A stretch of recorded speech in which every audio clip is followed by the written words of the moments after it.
Submergé par le accent aigu motion, Francis Oster raconte son viol à l'âge de 10 ans dans un dimanche à la campagne. Invité ce 19 novembre dans un dimanche à la campagne, Francis Oster s'est confié sur son enfance et sur un douloureux souvenir qui a changé le cours de sa vie. C'est très ému que l'acteur a raconté son viol à l'âge de 10 ans. Francis Oster était l'invité ce 19 novembre 2023 de Frédéric Lopez dans un dimanche à la campagne aux côtés de Véronique Dicker et Jean-François Piège.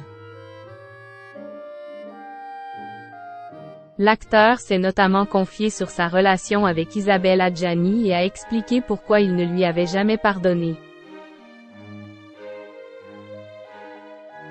Il déclarait sur France 2 au sujet de sa relation qui a duré 5 ans. Quand Isabelle a décidé de quitter la comédie française pour rejoindre le cinéma, au lieu d'accepter d'être sociétaire et de rester pendant 10 ans, c'est-à-dire se sacrifiant tous les plus grands rôles.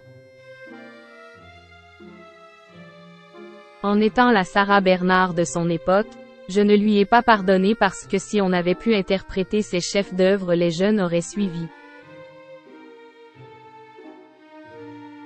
Là de tenter de trouver l'amour, Francis Oster avouait s'être fait une raison.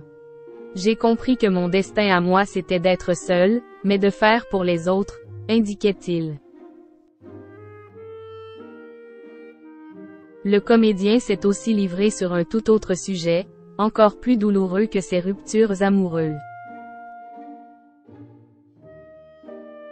En effet, il revenait sur ce drame survenu dans sa vie alors qu'il n'avait que 10 ans. Un week-end alors qu'il est chez sa grand-mère dans une maison de campagne à la Varenne-Saint-Hilaire, Francis Oster est victime d'un viol. Un drame survenu dans l'obscurité totale. Il racontait « On est en pleine nuit et je commence à entendre quelqu'un qui me parle et qui entre dans le lit, qui commence à me violer avec un couteau qu'il me porte au cou dans l'obscurité totale. »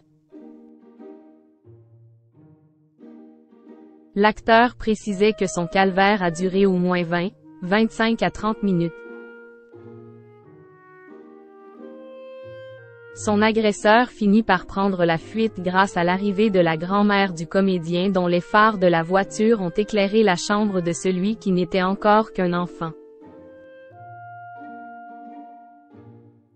Il saigne au niveau du cou mais sa famille ne croit rien de son récit et pense que le garçon affabule.